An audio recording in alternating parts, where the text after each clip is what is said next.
And welcome back to the European LCS. The crowd is fired up and the match at hand is between the Unicorns of Love and ROC. We'll see if they can blast off at the speed of light.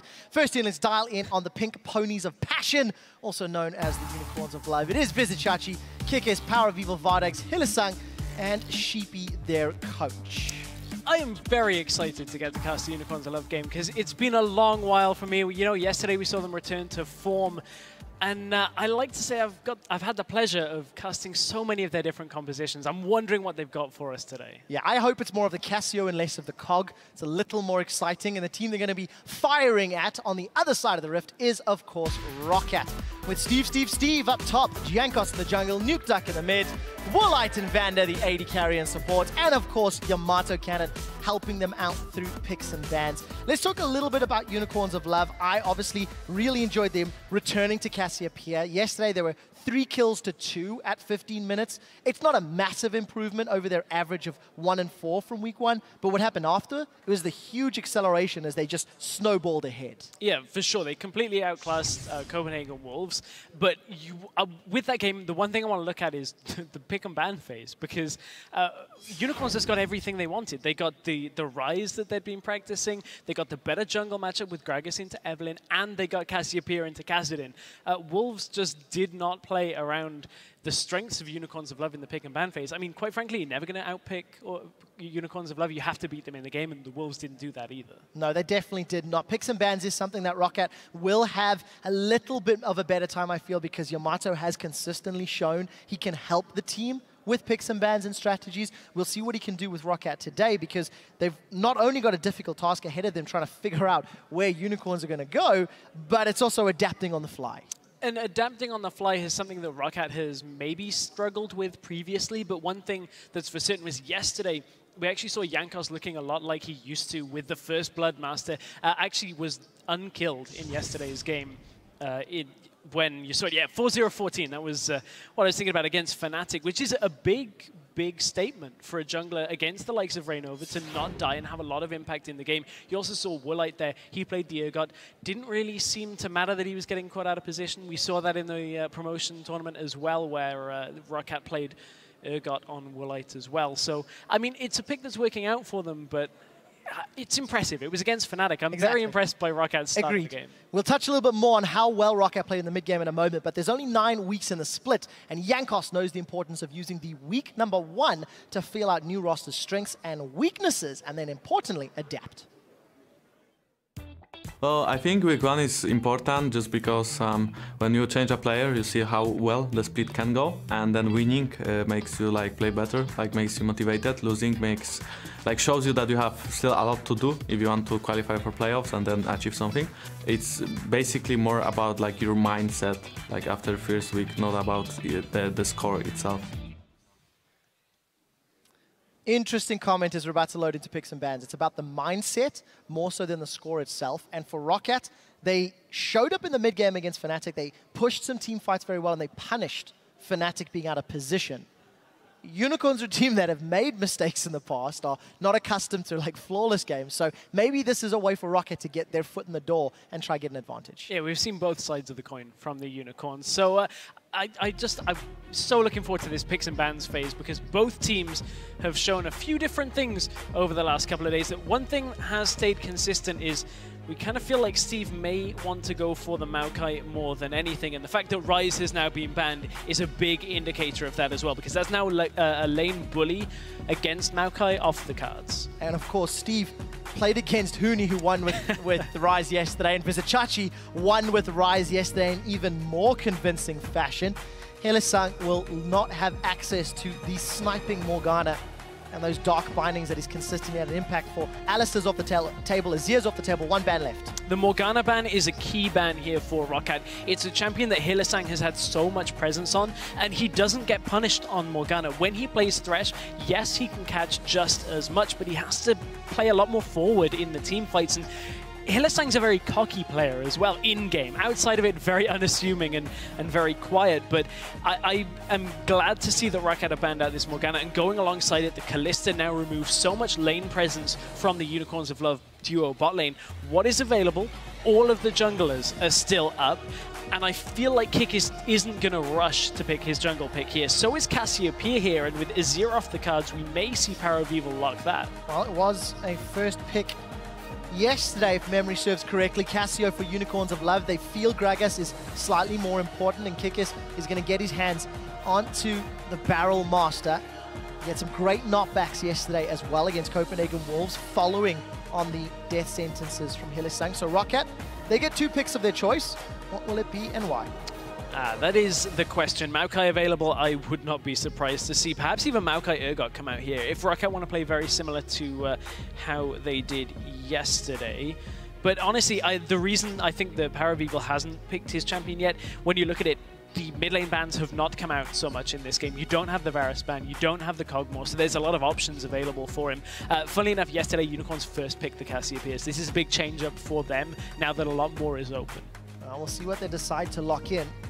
Yamato Cannon sporting a tasty bow tie on stage, helping out his team. They're going to take away the Thresh from Hylissang. Hylissang has always been a support with a small champion pool, and the Maokai that you predicted as well. And there's only a handful remaining. We know that he has played Annie in previous weeks as his champion, but now that most of his options are off the board, I wonder what he's going to default to. Has he been learning anything new? Because typically, the Hylissang that I know from the last year and a half of being able to cast him through Challenger, the remaining champion would be Leona at this point, and that is not something that is currently in the meta. So Hylissang needs to maybe show us something different or go for the Annie, and they're going to hide it for now because they have picked up their damage dealers right now. Sivir and Cogmore, we know that Unicorns want the Cogmore completely. Every single game they want this, and now they've got Sivir along with Gragas. They can get the engaged tools rolling very early on and get themselves into a fight. Well, level 11. That's what we're looking for from Unicorns of Love. Power of Evil will have his Cogmore for the 3rd time in the summer split, and it's something that he's spoken about an exceptional amount in every interview. So Rocket know what they're facing, they know what they're against. They've got the ability to get onto a target with Maokai, Thresh to pull them out. If Jankos goes for Rek'Sai, there's some more early game. You have to wonder, how do they round up the mid lane? What does Nukeduck run into Power of Evil's cog? That's a good question. And honestly, with Lulu banned, I'm kind of struggling to see what Nukeduck's going to pick up. But the Zed we just saw not work out in SK versus Giants. So what are his options? Well, we've seen Nukeduck running Cassiopeia. Zia has been banned. Yesterday, of course, he tried Irelia into a Zia. So we'll see how that plays out. We did see the Lucian picked up. A couple of AD carries flirting with it here in Europe. And it's one thing that I kind of spoke to Crepo about earlier this week is the triangle of AD carries when it comes to Kalista, Urgot, and Sivir. The fact that Kalista is banned away, Sivir is worth skyrockets, and that is something a little bit different out of the Unicorns of Love. I guess that's going to be a top lane Nocturne in the sense that we saw the Gragas top lane yesterday and it didn't work out for other teams. And this actually plays fairly similarly to the top lane Rek'Sai that we've been seeing over in LCK, over in LPL. You have a global presence, you have teleporters, it is. That's my expectation here, but Unicorns of Love are never one to lay all their cards out quite so early. Well, we'll find out which lane it ends up in, but something that we forgot, a glaring omission. Yeah. LeBlanc has made it all the way through with so much focus on the other top-tier meta picks, I think. We've both forgotten a little bit about the LeBlanc. I feel like it's going to get locked in. It is locked in. Nukeduck is on a staple. Unicorns have pulled out what we expect to be a top lane Smite, Teleport, Nocturne. And I have it in my head it was run in LPL. Just have to double check that one. We'll in a little bit. But interesting team comps from both of these teams. Yeah, it's a Unicorns of Love game. There was going to be something that was a little bit different. They've been playing standard for, or their kind of standard for enough games now. They want to throw us something that's a little bit different here. And I think when you look at the lane counterpart, Steve is just on something very comfortable, and that's the same story all the way down the board for Rocket, apart from perhaps Woolite on this Lucian. But the one thing for certain from Rocket is they're going to be very good at dragging the Unicorns into skirmishes. You look at Maokai, Rek'Sai, Thresh, they want to catch people out, and the Unicorns have to be careful because they aren't so easily escapable themselves. When you look at a Cogmore, if he gets locked down early, if Nocturne gets locked down with no flash, there's a lot of tricky kind of fights that Unicorns are going to have to avoid. Definitely the case, but I think the vision denial from that Paranoia is going to be so important against the Maokai, against the Thresh, against the LeBlanc, if used appropriately. Right. We'll have to see. You guys at home need to jump onto Twitter and tell us who is going to pick up the win at LOL Esports. Will Nocturne top in Visit Chachi's hands grab the win? Hashtag UOL win or hashtag ROC win. Can Rocket pick themselves up a win? They're 1-2 on the split against the 2-1. And I like to see Woolite on a champion with an escape. We'll see how his Lucian performs. So my assumption on this Nocturne top is that Chachi is going to build towards split pushing, I would assume, and then teleport in and then ult in and teleport out if he can actually get into range. So it's not something I've seen all that much of, but as I said, I imagine plays very similar to the Rek'Sai top lane that we have seen in other regions. But this is Chachi, so there's always a lot of options for him. This time he might just end up building tank and just go into team fights. But certainly the Unicorns are not going to make this game easy for Rocket with this setup. But one thing I think it actually does indicate is there's a very clear, again, a level 11, is because that's when Nocturne gets the added range on his ultimate. So Paranoia plus the ultimate of Kog'Maw at level 11 will become more effective. So a lot of timing, a lot of safety, and a lot of planning needs to go into this one.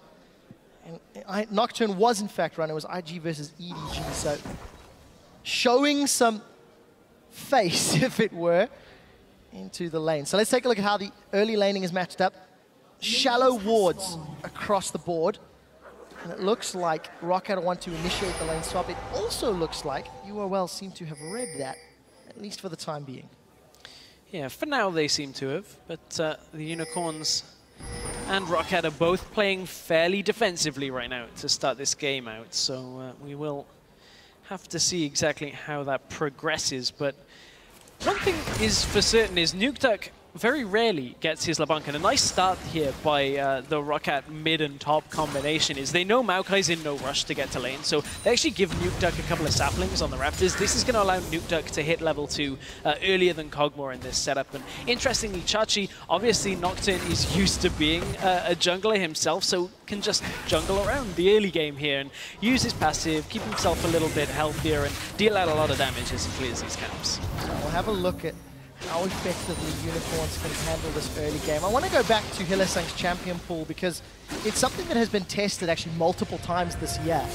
And when Fnatic beat Unicorns of Love, it was actually spearheaded by taking away Hylissang's core impactful champions of that Thresh, Morgana, Annie. Those were his 3 primary. Then there was Leona, and then in the finals was Braum because he had to get pushed so far. He has Annie available. Ooh, early flash from Vardax. Really respecting the death sentence from Vanda. Yeah, and Jankos is... flash from him! Well, we'll see. Can Nukeduck land on the chains? He doesn't even need them! As Nukeduck gets first blood, and he's got some points for Rocket. He has got some points on the board for Rocket. And this is the one thing that actually Power of Evil has been fairly vocal on, is it's all about getting to that level 11 point. If the pressure is on early and Kog'Maw cannot at least stay even, he falls so far behind. And that's a problem that the Unicorns have as well, is when Power is not carrying, they seem to not do so well. But Kikis wants to have something to say. Well, Vanda's caught out. He eats a barrel. Kikis goes in with the body slam, and Vardax replies. He gets the help of Kikis and gets a kill on the board for Unicorns. I hope this tempo continues. I hope the tempo continues as well. Jankos has been spotted on his red buff, but I feel like the mid kill is going to be so much more impactful right now because we know what Nukeduck can do when he's given LeBlanc, and we know, as I said, what the Unicorns can't do when Power of Evil is behind. So honestly, Kikis may need to turn his attention to stopping Nukeduck from snowballing this game from the mid lane. Well, we'll see if he can make that work. Even on gold, lanes have swapped out. Chachi's gonna have that unspeakable horror spell shield. Rather, Shroud of Darkness spell shield. W, of course, to block at least one of the initiation tools from Steve. The fact that he's got no summoner spell means Jankos could punish him, something we've seen teams do very well in the last 2 weeks is punish top laners that have no mobility, utility summoners like that Flash. Yeah, they really have. And, I mean, Chachi is a top laner who loves to 1v1 as much as he possibly can. We saw yesterday the games against Rise. When he got into 1v1 situations, he was just able to pile on so much pressure. And you can see he's already forcing Steve to respect him early on in this game. As you said, though, if it gets punished, if Nocturne pushes up too far, no Flash may be problematic. Here's the Fear Tether landing. Well, Chachi puts a lot of damage down onto Steve. Got himself an early advantage. And you can see that Umbra Blade's passive just shoving the wave out. Jankos finds Kikis. The barrel goes down. The body slam connects. They're trading back and forth. A furious bite from a furious queen. And Kikis needs to get away. But they end up trading relatively evenly. And you can see the jungler's priority being in that lane. You can tell, though, that Jankos is, just in general, feeling a lot more confident after their win yesterday, as Jankos kind of has returned somewhat to that first Blood Master. But Hylissang, he's caught out, doesn't get caught by the binding. No, early flash, smart play. We see Hylissang and we automatically assume binding, yes, right? Yeah, exactly. That's how synonymous Hylissang is with Morgana.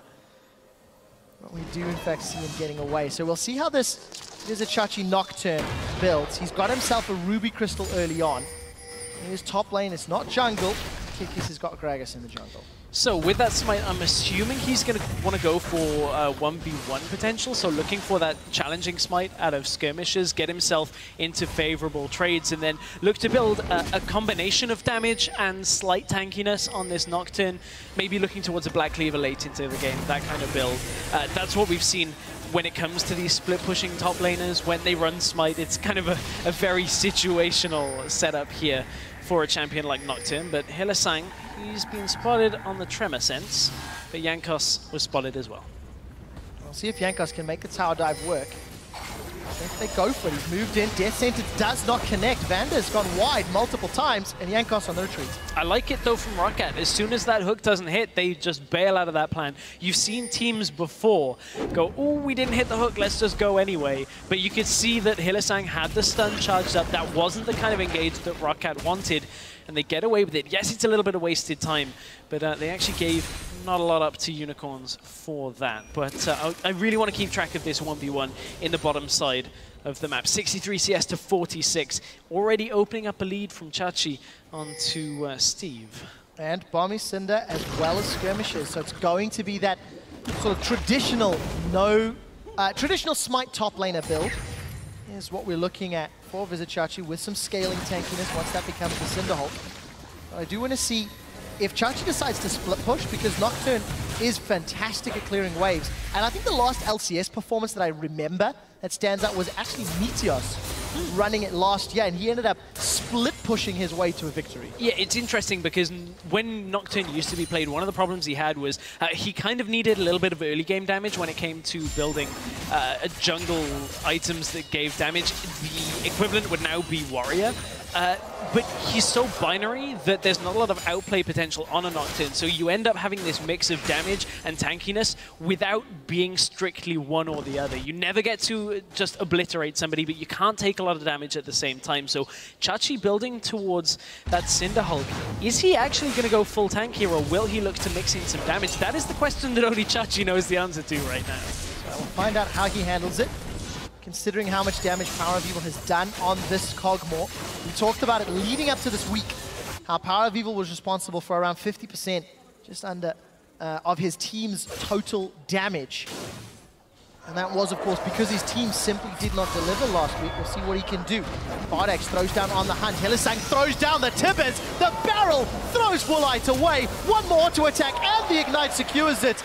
Bardax actually flashed in case it did not, but there was no target left to hit. Another great setup from Unicorns in this duo lane, and again, Rocket drop a kill in that top lane. And the thing that Rocket haven't done since getting that early pressure on mid lane is really utilize it much more than Nukeduck just taking a slight CS advantage in the lane. They have to shut down Power of Evil a little bit more because it's so quiet. But look at Jankos heading back up to the top side of the map. The question is, well, the problem is, Kikis has two teammates around if they can get to him. Well, Going to be able to sink the fangs in. Vardags and Hylissang on the retreat. Kikis is being burned away. Summon a heal for the movement speed and the HP. There's the paranoia as Vizichachi teleports it in, but they're in such close range they can make it count. Vizichachi gets caught by the death sentence, and ROC are going to string together 2 kills. Jankos is healing. It's not enough. Vizichachi's ignite, rather burn, is going to secure it from that smite. Hylissang now the next target to fall. Double kill for Woolite. 4-3. And what ends up being a 1-for-3 trade. It's exactly what ROC needed. It looked perhaps like Jankos and Vander may have been in trouble, but the teleports came out from Vizichachi and Steve up to the top lane.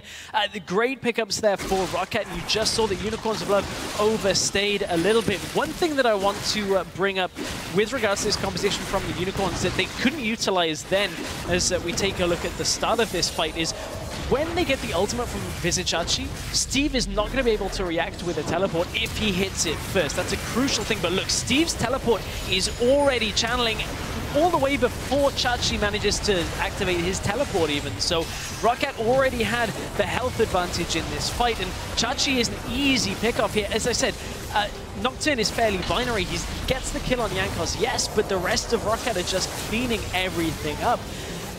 All Chachi can do is auto-attack at that point. It's not going to be enough, unfortunately. So ROC pull marginally ahead as we've crossed over the first 10 minutes of the game. Got themselves a CS lead, and before we can talk about that, it looks like another fight is about to break out. Hylissang is going to throw down Tibbers once more. The barrel comboed for the kill, and Vardags is 2-1-2. Melting Vander where he stands. Swift little move from the Unicorns, bringing their bot lane and their jungler down. As I don't think ROC were really expecting that one, that you finally settle yourselves in this bottom side of the map 2v2, and there's a jungler there at the same time. However, Jankos, speaking of junglers, let's have another fight. Jankos finds Kikis, knocks him up. Woolite's got red buff. He's got the passive flinging out the shots. Barrel comes out, and Woolite is going to get his 3rd kill of the game. And it's non-stop action, 9 kills in 12 minutes. That's twice in almost as many minutes that Kikis has been in the enemy jungle and ends up dying for it. And that's something Unicorns of Love have to really tighten up on here.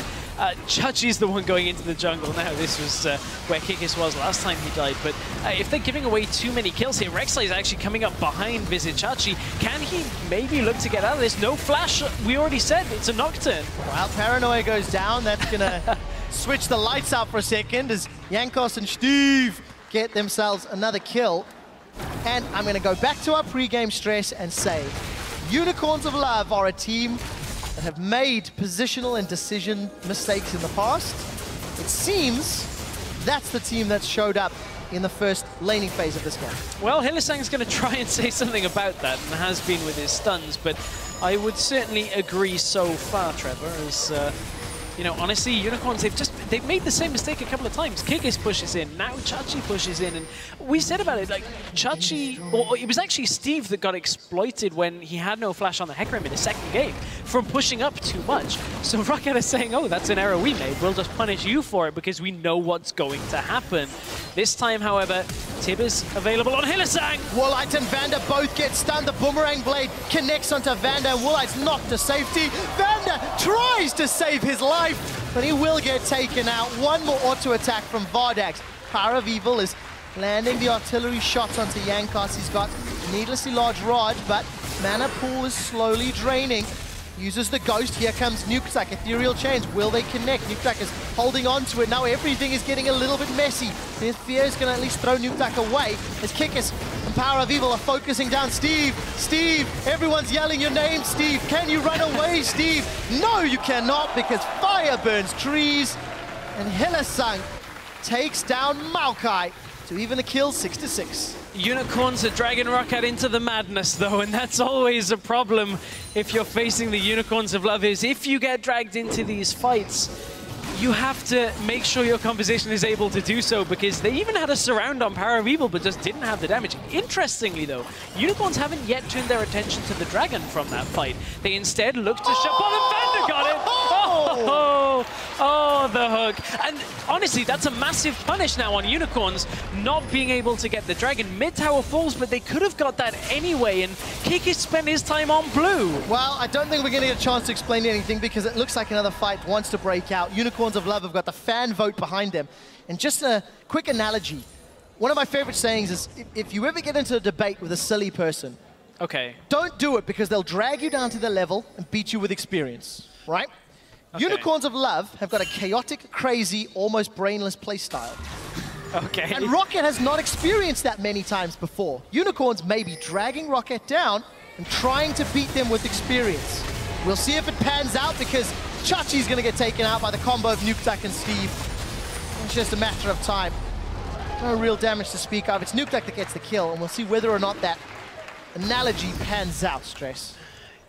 The advice, if you ever get dragged into an argument with a crazy person, why do I feel like ever since we've moved office, the person next to me ends up in silly debates with me, Trevor? I have no idea, but, you know, again, Chachi gets caught out in the top side of the map, and Hylissang's getting caught out in the enemy jungle. Oh, ooh, it's Unicorns the other direction. Kikis is going to throw Jankos against the wall. Tunnel goes out. Timbers comes down onto nothing, and Woolite grabs another kill. Rocket are now 8-6. Got a small gold lead, and they will turn their focus to the Dragon. Yeah, this is a lot better out of Rocket. I'm wondering, you know that saying, fool me once, shame on you.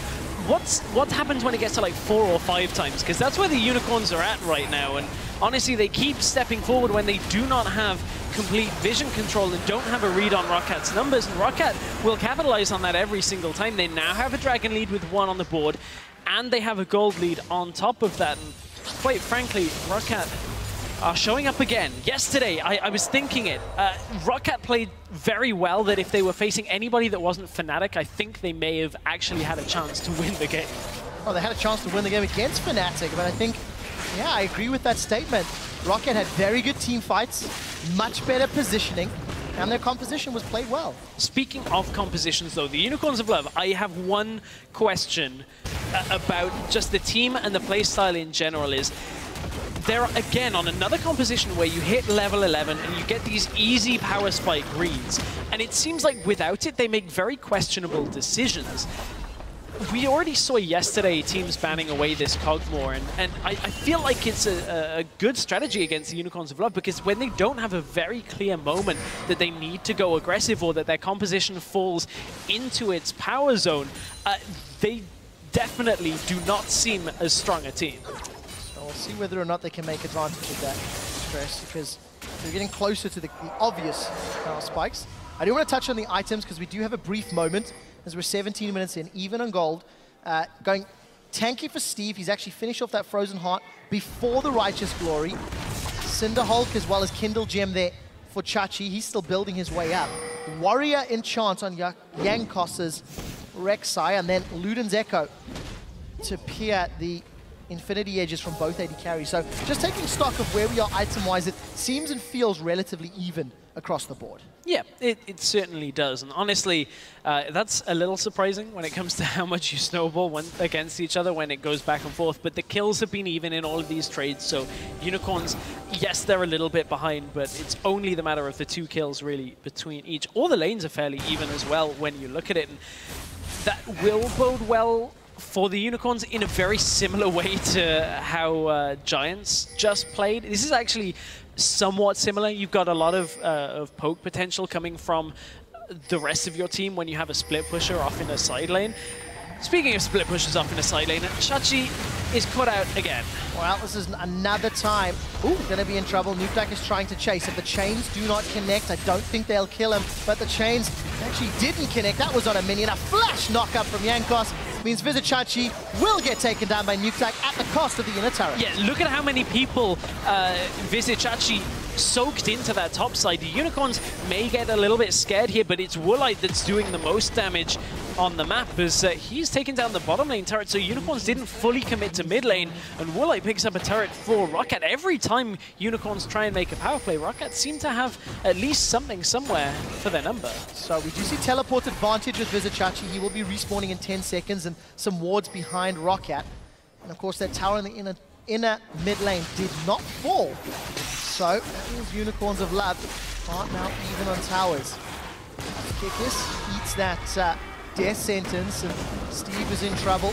We'll see if we can get away from this one. Real chains don't connect.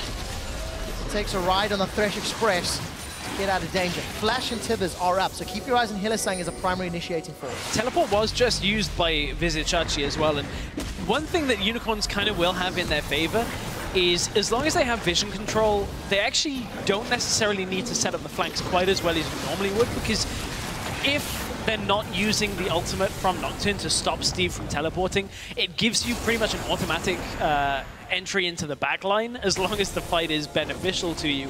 So that's what Unicorns were looking to do, is they set up Chachi teleporting in a little bit outside of the fight, and they were looking to get him in from the side.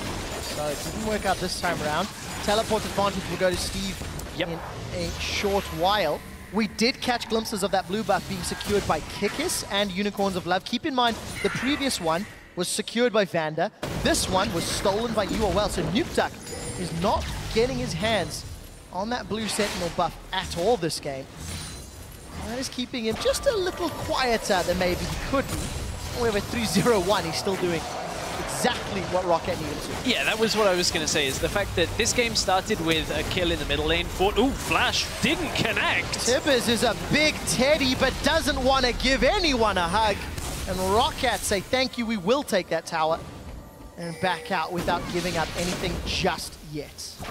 Kikis was looking to engage, but can't really find the angle, and that's something Unicorns have struggled with this game just in general, is they haven't been able to get the engages they want. However, we have pretty much just hit the point we've been talking about all game, and I'm pretty sure people are probably sick of the words level 11 right now, but it is such a crucial point for the Unicorns of Love. Paravival is now level 12 himself, still behind, and actually the way he's playing feels very passive considering how this game has been somewhat even when it comes to the 1v1 setup between Kog'Maw. Yes, Nukeduck has picked up kills elsewhere, but Kog'Maw still only that one death on him from the very early game. Yeah, and it's not really been about the mid laners. No, every time we've looked top and bottom, it's been Chachi caught out or Rocket being engaged on by Hylissang. It's the other lanes that have been impactful. For example, this is a mistake that Kikis and Vizichachi have made. Yankos, you're on the wrong side of the map, and the flash body slam connects. Hylissang, however, cannot find the stun, because he did not have flash up, and that means Kikis' engage or disengage potential is lowered. Yankos gets away with his life from that one, and that's the first, well, the death he had in this game is actually the first one of the week, as we said, when unkilled in yesterday's games. Yankos really has started to step it up. Along with it, at least this week, but again, we're only 2 weeks in. If you don't do so well one week and you do better the next week, I would say that's stepping up. 50% of your weeks you've done well. I guess it's a glass half empty, glass half full kind of thing. No, I'm a pessimist. It's definitely half empty. We'll see whether or not Yankos agrees at 1-1-6. Got that Giant's Belt plus Hex Drinker. Death Cap completed for Nukeduck. Very big spike in damage. Dragon is being shredded away. Should be secured and is secured as Kikis is able to smite it down. The culling goes out and Steve is looking for an engage. Look at Hylissang. No flash, but he's not going to find anybody to stun up, and Rocket forced to peel away. Even on Dragons, 1-1. Yeah, all Unicorns had to do there was kite back, just land a lot of poke damage and get yourself set up, because the one thing they're going to have to do now is set the rest of the map up for Vizichachi once again. Not a lot of wards on the top side of the map when it comes to the Rocket side of the jungle. The Unicorns mostly have them on themselves. That was Explosive Cask used by Kikis, and they didn't really get too much from it. That's a big engage tool as Rocket settle themselves in front of an inner tower. I don't think Unicorns are actually going to get here in response. Oh, what great play from Rocket, making Unicorns choose the long, safe route. Yeah. Taking advantage of all the time and minions they've built up. So Rocket, 4 towers to 2, have arrested some control in this game. Marginal leads despite giving up that previous string. Power of Evil almost gets popped. Forced to flash into the raptor camp. Oh, Hylissang's caught. Doesn't even get the Tibbers down. It's Nukeduck. And grabs himself his 4th kill of the game. Goes on a rampage. Man, Unicorns just have been sloppy when it comes to being out of position. You have to respect the fact that the top tower has already fallen. So you sacrifice top side jungle. What a hook from Vanda as Woolite gets the kill. Rocket now 5 versus 3. They are going to get another inner turret. There's not a lot that Unicorns can do to defend this. And Rocket are now in the driver's seat firmly. Level 11, my behind. Rocket spit in Unicorn's face and take another tower. Well, this is the really nice moves from Rocket when you look at it. They take the top tower knowing that Unicorns are being forced down and out of the Dragon Pit because Woolite found the time to go over. Then they come towards mid lane and find Hylissang and Kikis just stepping forward past those jungle entrances. That's not what Unicorns can do in those kind of situations. It's only a matter of time before Rocket look for the bottom side of the map now as well, with the bottom outer tower, but no dragon on the board anytime soon. Another couple of minutes before that comes up. The only real possibilities that Unicorns have anything to do with is look towards the top side of the map, look towards that top outer, look maybe for, I don't want to say they should do a Desperation Baron, but I feel like Unicorns may pull that trigger if the opportunity arises. Well, we'll see whether or not they get enough time. They do have multiple smites on their side, Togmore with his W, even a Black Cleaver on Vizicachi, so he's built himself up a little bit of damage to go with some of that tankiness. Chachi's still somewhat committed to the split pushing role. Now, Unicorn's comp plays out in a very similar way to the Giants team comp from the previous game. There's a big difference, though, between this game and the last game. Jax was ahead and just crushed everybody.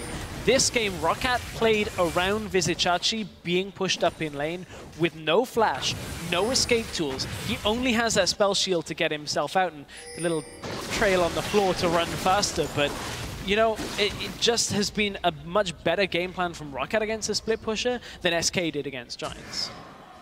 We'll see whether or not Rocket can keep it up, because so far the answer is a resounding yes. 5 towers to 3. You know, you've touched on the gold lead, 4,000. The thing I'm most impressed about from Rocket is just how together they are as a unit when they're pushing those towers down. When they rotate to the top inner, rotate to mid inner.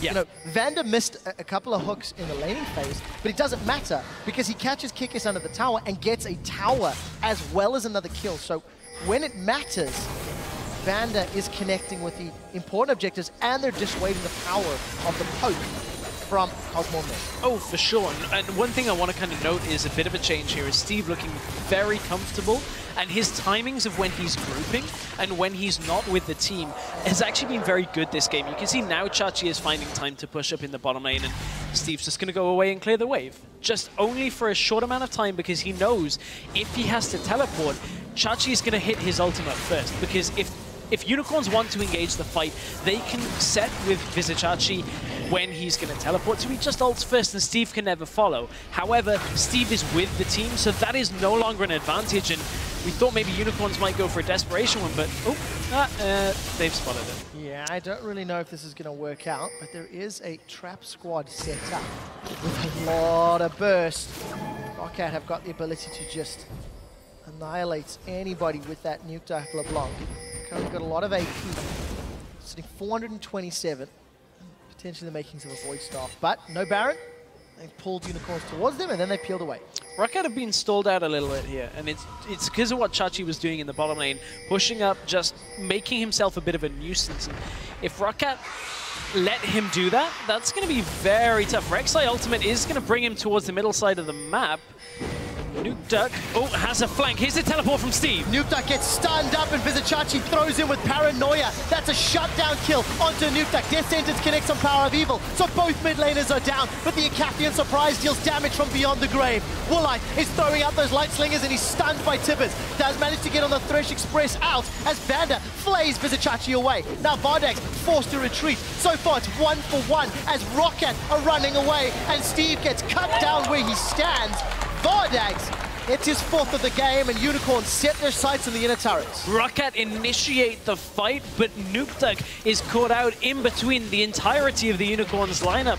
And that is just a weird mistake from Rocket, not being all on the same page, looking for that engage. Then Woolite gets caught in the middle of the fight as well.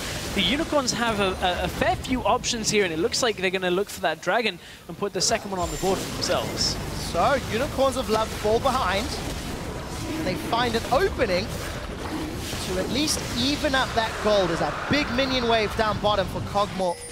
to sink his teeth into, and here's the team fights. So I talked about how if it's Unicorns engaging, Steve should never be able to join because of the paranoia. This time, ROC engage on 2 fronts, and a battle on 2 fronts is one that is way more difficult to win here.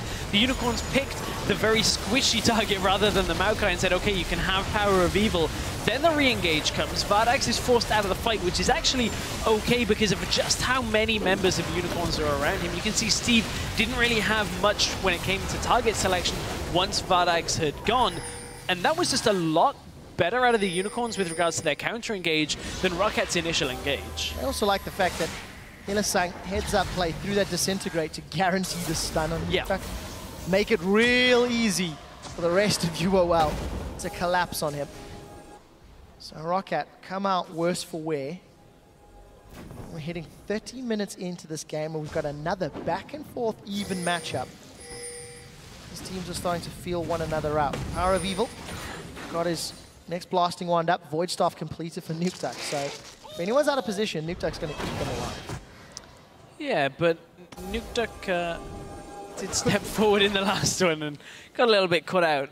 Are you trying to say you want Nukeduck to get a lot more kills, Trevor? I am. I mean, you drafted him for my PTL FL4 league while I was away, and this week I'm up against Gordon Hayward, and I'm sincerely hoping for a win.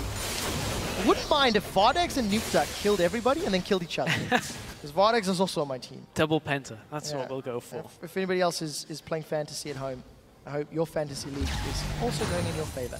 Look at the minimap really quickly. ROC's back on Baron. Chachi does have teleport though. Oh. So let's see whether or not Woolite and Jankos can make this one work. There's a lot of armor, but again, look at the sort of Kank swad of Steve and Vander. Baron, it's gone. Yeah, this time no blue trinkets anywhere near for the Unicorns, and they are unable to react to the Baron going down very quickly from ROC. I mean, that's just a bit of an oversight from the Unicorns, not being able to have that pressure on the top side of the map. And that's a little bit worrying because you consider that Chachi should be the one creating pressure when it comes to pushing up in a side lane. The problem is the team haven't been able to do that. Chachi's been caught out a lot. Yeah, and of course you look at that graphic. Unicorns have left no Baron secured last week. 3 for ROC. This makes it their 4th Baron. I don't know if they got one yesterday, I doubt it. And it just shows you the priority. ROC playing for Barons, playing around the objective, whereas Unicorns of Love are not. You could argue their team composition, not necessarily the greatest at fighting in the Baron pit, so it's not really what they're building to do. But good priority from ROC, and all of a sudden ROC once again regain control. And that's a bit of a weird one when it comes to what the Unicorns want to do.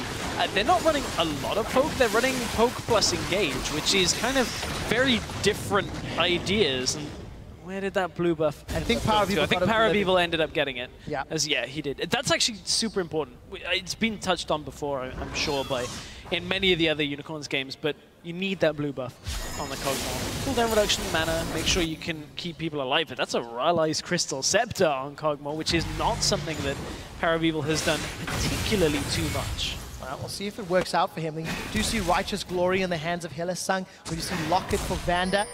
Another needlessly large rod for Nukeduck as Woolite has grabbed himself that QSS to get rid of the fear from Nocturnal, the stun from Ant. Yeah, so all of those items kind of make up for different parts of the compositions that are maybe lacking a little bit. Unicorns, that Rylai's is going to assist with the ability for Power to land his ultimates. It's very similar to kind of the Iceborne Gauntlet that we heard Adri talking about. You need that extra crowd control just to make the ultimates easier. Same Righteous Glory, extra engage potential coming out from Hylissang. I don't really know whether they need it as such, but it's certainly going to help. Well, the game has stalled out. It is slowed down quite dramatically from the opening 20 minutes. Unicorns unable to get enough poke to siege, and ROC a little hesitant to siege because of the poke. They do have Baron, however, less than a quarter of the time remaining, and they may actually be committing to this bottom turret. Look, top lane, they've got a lot of minions to play with, and this might be the siege, but again, afraid of the poke and the wave clear. I mean, if you visit Chachi right now, you have to be very frustrated by your inability to control the map in the way that you need to. And you know that if Unicorns are playing this strategy, they must have practiced it, and it must have worked well for them. We saw that with the Shaco, where it just worked wonders from them, and they've been playing it in scrims and doing very well for it. The Unicorns right now, though, when it comes to this setup, They are struggling to control waves because Vizicachi cannot 1v1 anybody because, quite frankly, he doesn't have damage. That's the problem. And it's always been Nocturne's problem. As I said earlier, as soon as you start itemizing towards tank stats, you lose all of your ability to duel anybody. And that is what Vizicachi is feeling right now. Jack of all trades, master of none. As Vizicachi is doing what he can to impact the game. He does have teleports available. We've seen a couple members of ROC without Baron, a little more successful in their siege. However, Kickers used the explosive cast just to clear the minions away. And Unicorns hold on to their last remaining outer turrets. Really odd timing on that ultimate usage. My assumption is they wanted to maybe kind of bait Rocket into thinking Power of Evil was there, but he just showed himself in the mid lane not a couple of seconds after. So Rocket now know there's no disengage from the Unicorns. The only gear the Unicorns have right now to defend this turret is engage, and they want to go for it. We'll see if they can find a target. On the hunt has been used, and Rocket have split themselves up. Hillesang flashes, he manages to catch Woolite, but the QSS comes out, and Woolite's able to get out with the heal. Now Vizicachi is looking for Jankos. He should be able to win this duel. Duskbringer connects, but so does the knockup. Jankos is on the way out, and he's got a tunnel to escape to. He's never going to get that kill. However, Woolite just picked up Dragon. As did the rest of Rocket. Was that Rocket starting that? It looked like it, and Unicorns just couldn't get there, but that's a real key factor now because Unicorns and Rocket now, with that Dragon in the bag, can just look to continue to push turrets, and Unicorns are stuck playing defensively once again, and it means they can't get out on the map to utilize their composition very well at all. Well, we do see Vande. Oh, Kikis. Kikis is going to use an explosive cast before getting exploded himself. Nuke Duck nukes him down, and minion wave is cleared out. Yes, Rocket got an advantage with that Dragon. It's the second. Ooh, Power of Evil. Here's 3 in a row. I think that was 4 in a row. Running low on mana before he continues spamming. The problem is, there's so much wave clear. Sivir, Cog, even Nocturne's Q is great. That is one thing that Unicorns of Love have in their favor defensively, is they can sit there for days, and there's just no real way of Rocket pushing him without a fight, but Rocket are just going to stack dragons again and again, and then look to get a Baron, and at the Baron point, that's when they can push in. Well, we're in for a long one there, Straight. Yes, we are. It's 2 dragons to 2. Yes, it is, and, you know, if... Rocket in hour-long epics? Never. Never. As I said, the European LCS is back. Everybody beats everybody, and Fnatic are at the top. But yeah, that's the truth. I must admit, though, Rocket did impress me in their early game. I think they handled the craziness that UOL threw at them, punished UOL's mistakes, and Rocket, unfortunately, have just stalled out because of the just really, really high levels of wave clear that Unicorns have put on the board. Even the Baron was not used effectively or efficiently enough. They got a couple of towers, but he didn't crack open any of those bases, and they tried for 2 or 3 minutes on the bottom in a turret. He did not secure it. So for Rocket, it's equally as frustrating to have the tools and have that opportunity dwindle away. It really is frustrating, but you know, Rocket at the same time, if they can get Unicorns out of their base, then the wave clear becomes almost a non-factor, because that's when they drag them into skirmishes. And you've seen Kikis get caught out outside of the base again and again. His 3 deaths have basically been being in areas of the jungle that Unicorns of Love don't have control of. 2 early game were in the opposite jungle. Now it's been in their own jungle, and it's a problem that is rearing its head again and again for Unicorns in this game, at least. Yeah, I'm glad you bring that up, because Kikis in the spring split had the ability to impact the game because he seemed to be 1 step ahead. Yes. He seemed to have a better read on the game. But as Unicorns are playing more games and more people are watching them and coming to grips with their play style, they don't have that same level of freedom. They don't have that same level of surprise factor. Rocket showing it through this game, punishing UOL being in the wrong place at the wrong time. So Baron's respawned. Dragon will be up in a couple of minutes' time. Rocket seems to have positioning in mid. Yeah, they're out of the base, so again, the wave clear is not so important. Unicorns are going to have to look to engage on Rocket here if they want to catch him. Righteous Glories have been popped. Well, looks like they're going to start on Steve, but that's not the best target. That's a very big tree. That's a good Shroud of Darkness to cancel the death sentence. The Unicorns of Love forced to disengage. So Righteous Glory on the hunt. The 2 abilities popped. It did not come to much.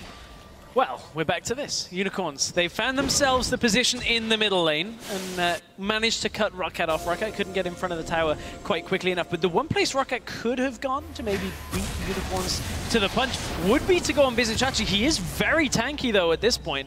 Well, Nukeduck did commit, connected to the chain, but unable to follow through, and this may be the tower. Yeah, this is the tower that they really should be getting anyway, but it's all a distraction because the rest of Rocket, I would say they're going to do Baron, but they haven't dewarded at all, and Unicorns know exactly what's happening, so it's not even a distraction. Yeah, not a whole lot of tankiness there either. Yeah, Steve would be the only one, but not against members of Unicorns and the Baron. Nukeduck holding on to the chains and misses the point-blank shot. They are often the easiest. As we see a number of wards littered around Baron. Look at Unicorn's vision around the Baron pit. They got a lot to work with. And honestly, this is not something Rocket should have let happen. Is that the Unicorns have got this many wards down, and Rocket just kept backing away. They had all of this pressure stacked onto the Unicorns of Love, but just the Unicorns got out onto the map, deterred Rocket from taking any kind of fight. And again, part of it is because of the wave clear, part of it is because of how Unicorns can poke down from such a long range, but when it comes to wave management, Rocket have generally been pushing in all 3 waves. There have been instances where it hasn't been so good for them, but when you have all 3 lanes pushing in, your opponents should not be able to get vision control. Well, we'll see whether or not any of that vision actually helps Unicorns, because if Rocket aren't around, it's not going to play in their favor. I do want to touch on the fact that Hillisang, whoa, takes a ton of damage. Is going to be forced to flash defensively, on the hunt, used to run away, but here comes Steve, and Steve gets Hillisang. Unicorns are now split. Kickus, body slams over the wall, he's flayed back, he's death sentenced in, he's knocked up, and the barrel knocks Rocket away. So Unicorns of Love cannot wave clear just yet with a full complement of champions. It's all on Vardags, and it's not going to be enough. Rocket have cracked open the base and found Unicorns out of position. That has really become just something that again and again throughout this game, Kickus and Hillisang, and this is nothing to do with the bans that were focused on Hillisang either. We know he's comfortable on Annie. The 2 of them have just been out of position a couple of times. A lot of it is on Rocket actually dragging them into that kind of position and having vision control over the area, but it's a 50-50 on these 2 things. Rocket are going to secure the Baron. The Dragon has just come up, but Unicorns, we already alluded to, the Dragon state right now is only 2 for 2. So this is just going to be the 3rd for them. So, Dragon number 3.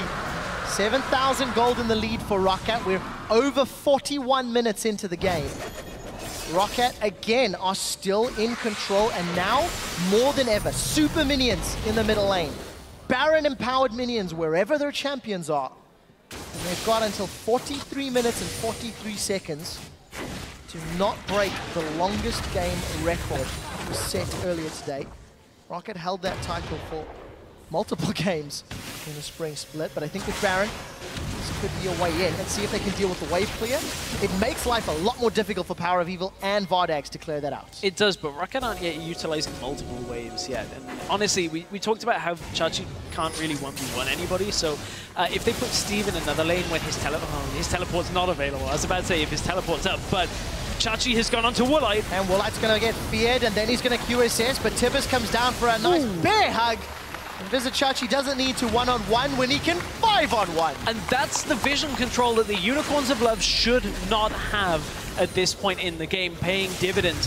Chachi gets his ultimate, the Paranoia, right onto a squishy target. And yes, I said that Nocturne normally can't 1v1 somebody, and generally that statement is true, but if it's Woolite and he's squishy and this late into the game, then it's certainly going to happen. Well, luckily he had the support of his entire team as well. Nukeduck is going to be able to get out with that distortion. Now, keep in mind, with Woolite going down in a 35-second death timer, having Baron and super minions is not that valuable. Unicorns of Love are tanking up the tower. Death sentence from Bandit does not connect. Tower is down. Unicorns now looking to mirror the inhibitor down. That will put supers against supers, and a big, giant pause button has landed. We're 20 seconds away from the longest game in the summer split, and we're nowhere near finishing yet. Record-breaking games. That's how I like it. In week 2 of the summer split. Not bad for your second LCS game here, Stressy Poo. Too endearing? Well, I don't know how to follow that up. I'm just checking. We're only 2 games in, Trev. I don't know whether... Okay. Are we at that? I'll find another one. I'll find another one. Oh, God. Now I'm worried. Well, you should be. Because it's only going to get worse if that's the case. Oh, yes. Oh, dear.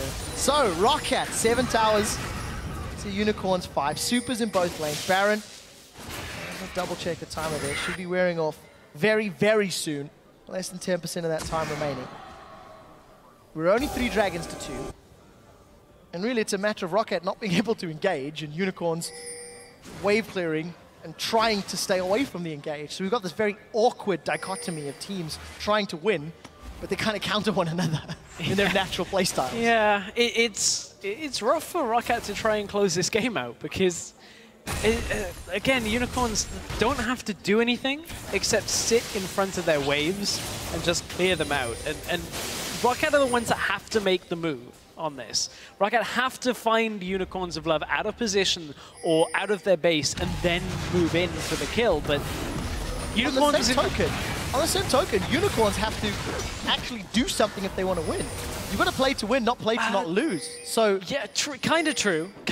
But Roccat, Roccat being ahead means it's their prerogative to close the game.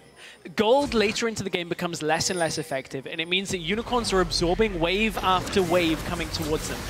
Ultimately, Unicorns of Love, they're out of position. And they are. Kicker's not dead just yet. He's managed to get saved for a few seconds longer before Vander's Ignite ticks him down. Nukeduck eats a living artillery, flashes from the second. Odds-on uses the third, and finally Power takes him down. Kickus was pretending to be out of position, but he was baiting Roccat into a false sense of security. It's a 2 for 4 as Jankos is the last man standing. He's going to find Vizicachi. He's going to go for the 1v1, but there's a Blade of the Ruined King, Black Cleaver on Vizicachi, and it's actually Chachi that decides to run away.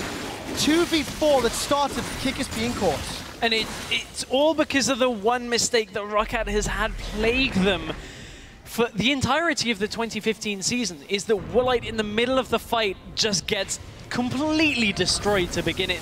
Roccat run out of damage. Parabeeble is pushed up here. They've still got 20 seconds on the shortest death timer here. If they can get a wave in here, it should at least be a Nexus turret here. Lucian is up in 15. They may look to rush this. I don't actually know what Jankos can do. That tower is dying fairly quickly. This might be the game. For those of you that don't know, the Prince of Wales next to me is as surprised as I am. The Unicorns of Love have taken 2 Nexus turrets down. They're on the Nexus. Oh, maybe not. Gonna get saved. Nuke Woolite is alive. He's dropped Power of Evil. Vizicachi's the next focus. I've seen this with Unicorns so many times, and it's going to happen again. Hillesang is down, and Roccat channeled their inner fanatic to defend their Nexus turrets. Turnabout's fair play. Time. Oh my goodness, turnabout is fair play. Unicorns of Love in Fnatic's shoes this time, trying to close out the game. Man, oh dear. This is... Oh, here we go! Kickus is going He's for on it. a special mission. He's trying to take it down. It didn't work for Yellowstar when Yellowstar tried it.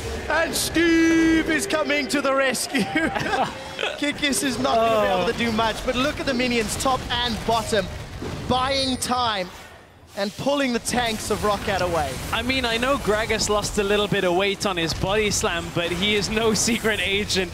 Not really that svelte figure that will slip into the base and take down a Nexus, but it's Roccat that are on the counter push. You've seen this one before. I've watched this one before. Roccat are now going for the win. Well, let's see if they can finish it. They've backed away sooner than Unicorns of Love did, but they do have the super minions going down the middle lane. We're 48 minutes in, and this game is balancing on a knife edge. And from all of the pushing, the things that did the most work there for Unicorns while Roccat were pushing in was the minions. They just took another turret in the top lane, but again, Dragons have just been back and forth this game, so it hasn't been, any kind of ending the game, or, a prospect for ending the game for Roccat when it comes to closing this one out. Will be getting 5 dragons, but they haven't been able to get it because they've just traded. And now Baron is coming up. Paranoia pop. Chachi used Paranoia. He's dived onto Roccat, but not able to find a target. Steve was able to flash away. Now all of a sudden, Jankos is sitting deep. Hylissang's caught out. The Tibbers is somewhat of a zoning one as Hylissang is now dropped. The barrel puts a lot of damage and spreads Rocket apart. With Steve going down and Hylissang in reply, Rocket may be in trouble. Woolite is looking for Kikis. He's got a lot of damage, but Kikis is a mega tank. The Unicorns of Love in a 4 versus 4, but one of the primary tanks from Rocket is down. Now Unicorns have an opportunity to push in while Woolite didn't recall in time. They will get the inhibitor at least. How much poke damage can Power of Evil do? And will Nukeduck be able to burst anybody down? That is the real balance here as the Unicorns are looking to push in. Nukeduck cannot find the angle right now. There is no wave for the Unicorns of Love behind them, so they don't have that as an added pressure that's here. Ever stopped them before. Exactly, but what they can do is look to go up to bait towards a Baron at this point, and that looks like what they're going to do for now. Well, we'll see if anyone can take the bait, and if someone's going to get sunk. Woolite flashes over the wall. Good respect flash. Afraid of the engage from Kikis, who had his explosive cast. Look at Nukeduck. Nukeduck wants to blow somebody up. There's a pink ward in the bush. He's chained Kikis in place. Nobody else goes down. And Power Reveal, keep an eye on his mana bar. Blue buff is there, but he's down to 50%. He's burning through it with every living artillery shot. Unicorns are just going to look to push out the top lane. I actually quite like this because there's just too many people around Baron right now. The Unicorns can't take it very quickly at this point, and there's not a lot that Rocket are going to do. Saying that, Unicorns are going to start it. Rek'Sai, I was going to say, that's a risky start on that Baron because everybody from Rocket was still alive. Unicorns didn't really have full control. They've got a lot of wards down, but Rocket still have a couple littered throughout their jungle.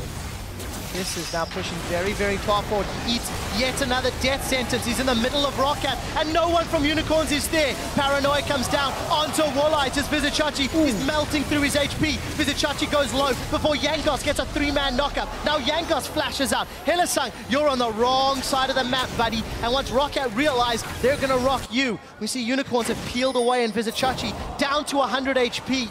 Power of Evil's poke has managed to peel away the Unicorns, and Hylissang got out alive. That surprised me. And nobody goes down. Nobody goes down, and Rocket turning attention to the Baron, but the thing is that now Unicorns are just going to do exactly what Rocket just did to them. Teleport's about to come up for Chachi. Actually, Chachi's gone bot lane. Unicorns aren't in position to actually save this. Well, nothing can be done. Baron number 3 goes to Rocket at the 51-minute mark. Vizichachi went bottom lane.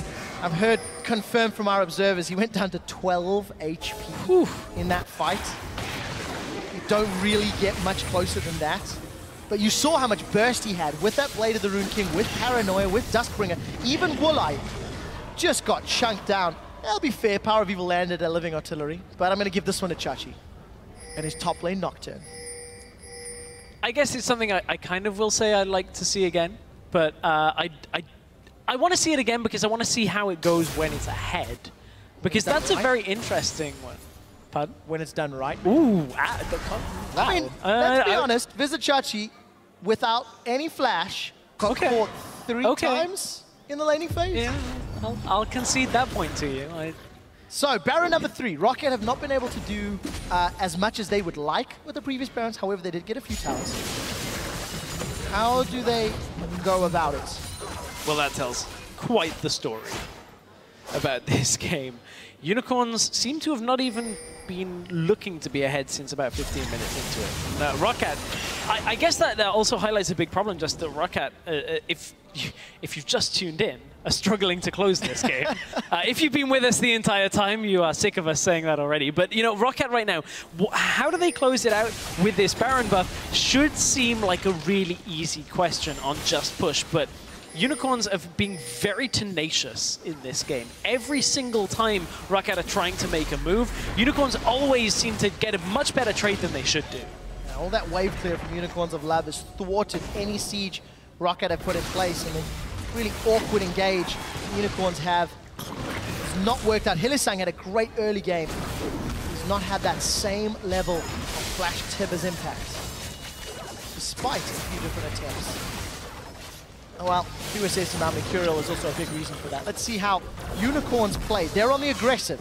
They've got Kikis way forward. I think this is the style. Kikis has been the bait for multiple times. And just the amount of wave clear they have means they're clearing Baroned up minions in their enemy's base. The enemy Baron minions are getting pushed into the ROCCAT base. I don't think I've ever seen this kind of situation before, where the team that is heavily in the lead with Baron are getting shoved in, but the Unicorns are doing it. And ROCCAT cannot find the angle to engage here because, quite frankly, Nukta cannot really blow somebody up without a real big misplay from the Unicorns. Now the inhibitor is respawned, so I expect this to turn back on itself because the waves are pushing towards the Unicorns in the side lanes for ROCCAT, but Unicorns, they're going to stand in front of this inhibitor and look like they want to just brute force it down. Well, we'll see if it can. Kikis has jumped in. Chachi's gone a long distance with Paranoia, and he's got caught out. Vander lands a crucial death sentence, and Woolite shuts down one of the enforcers. Steve gets pulled out by the Lantern, and now we see ROCCAT trying to re-engage. Nuktak is in trouble. Steve is down. Nuktak follows suit. Bardax is hammering away with those ricochets. Woolite claims his heals. He's trying to... Oh, doesn't even get a chance. As all of a sudden, Unicorns of Love may be on for the win. There's no Nexus turrets remaining. They've got to take out the inhibitor first, and in a 4 versus 2, the crowd erupts. Unicorns of Love, Unicorns of Life, they bring themselves back from the brink and take down ROCCAT.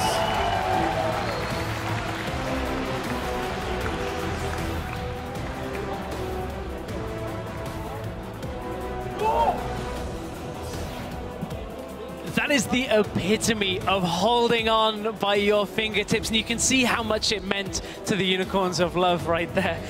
All looking relieved at the end of that game, I would say, more than happy, but certainly that was very, very close to being ROCCAT just closing that one out, but the Unicorns held on fantastic. Completely agree, and you know, as much as the Unicorns dug deep and wave cleared their way to victory, ROCCAT did almost everything right in the early to mid game, and it just shows how closing the game is still the most difficult of tasks. For an experienced veteran team like ROCCAT, even they were unable to get to the Nexus and kill it. And ROCCAT had fixed so many of the issues, at least from week 1 to week 2, that was noticeable in yesterday's games against Fnatic, but you saw when the game dragged later, Woolite started being out of position. They couldn't find the flanks on Nuktak. They couldn't get the picks on Unicorns of Love anymore. And honestly, the early game picks and just catching Unicorns out in the jungle worked so well for ROCCAT early on. But Unicorns, as you said, wave clearing their way. They knew that Power of Evil had late game damage with the amount of poke.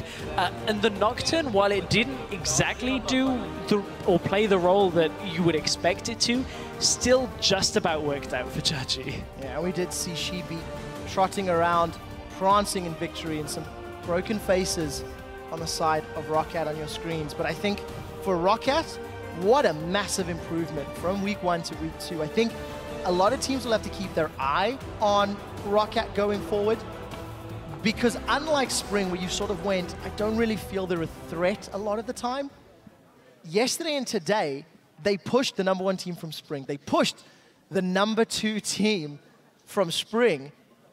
Some of the hardest games they've had. And I think there is, you know, the question that we have on Twitter is who's the most underrated team. Somebody's not saying ROCCAT. I think there are some mistakes. Very true, but there are still little creases to iron out. But for the Unicorns, this was a very tough game for themselves as well, because this really was, can they hang on without Power of Evil being a monster? We've seen them have the answer of yes to that before, but this one was on his favorite champion, on Kog'Maw. And yes, they can hang on.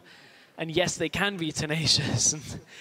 Man, I mean, Power of Evil, I'd love to see exactly how much damage he did, and I'm actually going to take a look at that. Pretty good, but it's even. 47k to 28k of Bardags. But if you look at the team comp, I really want to highlight as well Hylissang.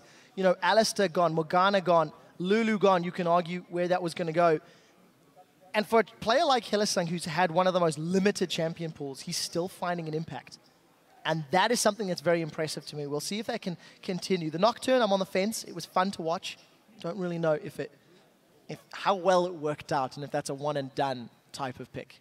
Again, it's the Unicorns always just having something in their back pocket. Is it like the Shackle where they can bring it out again? Are they just going to put that one back in the box and not really play it at all? But, you know, I still feel like there are consistency issues in the Unicorns that we didn't really see crop up against Fnatic. They look very solid, but Unicorns now back in summer, they're playing this standard style, but they're not making games easy on themselves because of it. No, definitely not. 2-0 on the week for Unicorns of Love. Last week they went 1-1. I even said to Power of Evil, this up and down style, how do you go about fixing it? And I don't know if they can, but one thing that is good for them, playing from behind, it's something that you seldom get to experience in other environments. So a lot of praise to Unicorns there. And then for ROC, just a lot of places to go back and say, what could we have done there to close out? What could we have done there to get another tower? So great learning experiences for both of these teams. And at the end of the day, ROC's still at the bottom half of the table and UOL now shooting up to the top. And that's the problem is, from looking at it, from the problems that affect Jankos doing better, Woolite doing better as well for the most part. Yes, he got a little bit caught out towards the end of the game, but ROC had it improved. Again, underrated perhaps. Yeah, I definitely think so. So for a final word, we're going to throw it over to the analyst desk with a couple of words with our winners. Thank you so much. Quick shot as we're here with Hillesang and Sheepy. Sheepy is, of course, the coach for the Unicorns of Love, and Hillesang, the support, finally with us on the desk. Yeah. To be fair, Sheepy is also a bit of a support sixth man. We saw him furiously clapping.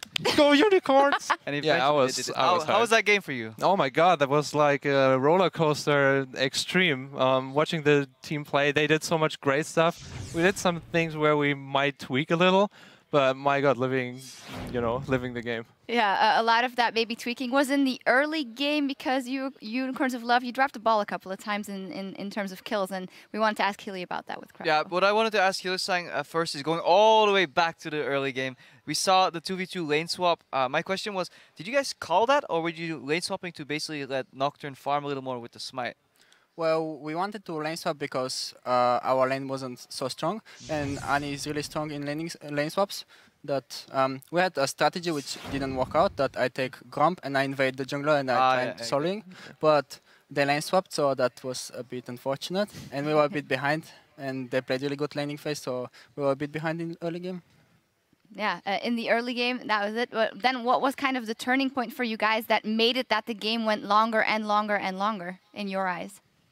Well, we camped bot lane so hard that Woolite and Vander had a hard time because Ani has like really easy setup ganking.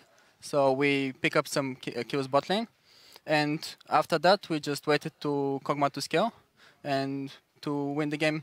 So yeah. So yeah, we saw those early kills come out. A lot of these flash tibbers or just tibbers engages or simply using your Q that follows the LeBlanc around, and that went fine. But somewhere in the middle of the game, it felt like it was harder to get that engage off. And Steve, he was constantly looking for you. Did that change your the way you played these fights? Yeah, they tried to shut me down really hard, so I couldn't pull out like easy time like Glory and just flash on them and engage on LeBlanc. They prevented that really good. They go on me, they use Culling for just to poke me and LeBlanc just to poke me, and I have to back off. And yeah. Yeah, I think really actually Rocket played a really strong game. Watching this, it was really a hard time because usually I see like level 16 Kog'Maw, ADC gets hit twice and then, you win the game. This time we hit the ADC twice, and they brought us in those situations where we had a bad trade. They ended up with a better rotations, and they get like mid lane inhibs for free, bot lane tower, top lane tower in the mid game was really nice rotation. Yeah. So this kind of stuff was actually really well played by Rocket. And a taste of your own medicine, because the Nexus didn't go down that first time. Holy. I do feel like whenever I talk to you guys, and when we talk to Power, it's always like, yeah, I know my power spikes, and it's always going to end like that. I feel like this is a nice kind of wake-up call for you guys to know that it won't always work out that way. Yeah, I guess. I think in the end it still worked out, so but I think it was way harder than we expected. Kind of. I think just props to Rocket. They really had strong rotations. They had this kind of high mobility going on us, and then we needed to back off and try to kite them out, and then they were already on the way to another objective, and also like Nashor baiting, dragon baiting. That was really nice. One more short question for you, Sheepy. Chachi on the Nocturne top. Is that Chachi telling you I want Nocturne? Or is that the coach telling Chachi I want the Nocturne? That was the team. 6 guys together. Nocturne top lane is a thing. No, I think. Is it to deny the teleports with the ultimate, or is it just? Yeah, exactly. Not to go too far, but you can ultimate and then TP, and it denies any kind of TP play. So you have really cool things you can do with Nocturne. And right now, the top laner come out really strong, Rise with like 7-second snare and Nocturne denying TPs. I think their top lane has so much versatilities right now. Yeah, I'm looking forward to maybe play it more if it comes up. So you know, we have more in the Gouda factory downstairs. Yeah, I'm sure of that. That never runs out from you guys. But some Parmesan. Delicious. Well, congratulations, guys, Hilly and Chiefy, and thank you for joining us. Another win for the Unicorns of Love. And coming up next, we'll see H2K take to the stage against Elements, where Froggen and Cole will try and shake off yesterday's hard loss to Giants. We'll see you back here right after this. Nice. Why can't we just stay together? Oh yeah, baby.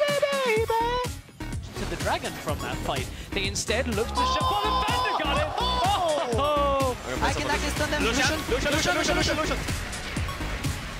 I couldn't get side. I'm on the next side. You need to have Next side. Maokai, go for Maokai. I can start. We got the fear. He might get planted, son. Perfect. Oh, they're out of position. And they are. Kick is not dead just yet. He's managed to get saved for a few seconds longer before Vander's Ignite ticks him down. They're on the next. Oh, maybe not. And it gets saved. Nibulite is alive. He's dropped Power of Evil. Vizichuk is the next focus. I've seen this with Unicorns so many times. Trying to counter. LeBlanc. He's in hourglass. Maokai. I got LeBlanc. Lucian. Okay. I slow him. Lucian. Next side. No! Go get it! Just go. They bring themselves back from the brink and take down ROC.